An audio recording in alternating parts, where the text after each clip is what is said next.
லக்ஷ்மி அப்படி எழுதுவோம்ல, இந்த ஷாவுக்குரிய எழுத்துக்கள், உயிர்மெய் எழுத்துக்கள் எழுதி பார்க்கலாம். இந்த ஷா எப்படி எழுதணும்? நம்ம எஸ்ஸை ஸ்ட்ரெயிலாக லெஃப்ட் சைடில் இங்கிட்ட வளைச்சி போடுற மாதிரி போட்டு பக்கத்தில் கோடு. இது லக்ஷ்மி அப்படிங்கிற எழுதுகிற ஷா.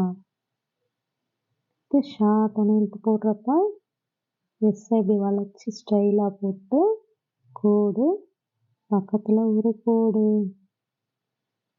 ஷா துணை எழுத்து. இது ஷீ. ஷீ எப்படி எழுதணும்?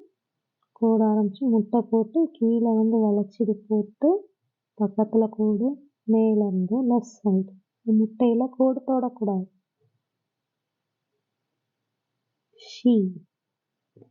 அடுத்து ஷீ நெடில் எழுதுகிறப்ப அதில் ஆரம்பிச்சு எஸ் போட்டு கோடுலேருந்து ரைட் சைடு. ஷீ நெடில். ஷூ எழுதலாம். எஸ் இப்படி வளைச்சி டிசைனாக போட்டுட்டு முட்டை போட்டு லெஃப்ட் சைடு போட்டிங்கன்னா ஷூ குரில். இப்போ ஷூ நெடில் எழுதுகிறப்ப முட்டை போட்டு ரைட் சைடு ஷூ.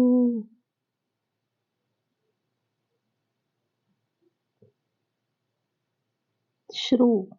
ஷ்ரூ எழுதுகிறப்ப எஸ்ஸை வளைச்சி டிசைனாக போட்டுட்டு கீழே சி போட்டு மேலே கோடு போட்டுட்டு ஷ்ரூ. இஷ்ஷு ரூ. எடுத்து கோடு போடுங்க. எஸ்ஸை டிசைனாக போட்டுங்க.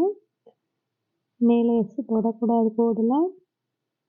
மேலே ஒரு முட்டை போட்டு ஒரு கொம்பு அந்த கோடோட கொண்டு வந்து போட்டுட்டோம்னா ஷை. ஷை எழுதலாம். இதே மாதிரி தான் கோடுக்கு மேலே 2 கொம்பு. ஷை.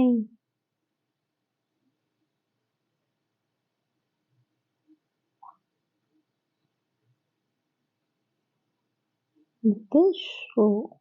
ஓ சவுண்டு வரதுனாலே ஒரு கோடு போட்டுக்கணும். 2வது கோடில் 2 கொம்பு, ஒரு கொம்பு. 2வது கோடில் ஒரு கொம்பு போட்டோம்னா ஷோ. ஷவ்.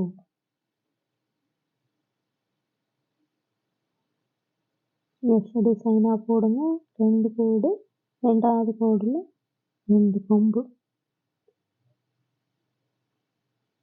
ஷவ். ஷம் ஷஹ. எஸ் போடுங்க. கோடுக்கு மேலே ஒரு புள்ளி. ஷம். ஷஹ. ஷா எழுதுங்க. கோடுக்கு சைடில் 2 புள்ளி. ஷஹ. இதில் பாதி எழுத்து எப்படி எழுதலாம்? எஸ் மட்டும், இது மட்டும் போட்டால் ஹாஃப் லெட்டர். இஷ். இல்லாட்டி முழு எழுத்தும் எழுதலாம். முழு எழுத்து எழுதிட்டு கீழே எப்பவும் போல் ரைட் சைடு கோடு போட்டோம்னாலும் हाफ लेटर। बहुत अच्छा, आपसे मिलकर बड़ी खुशी हुई, शुक्रिया।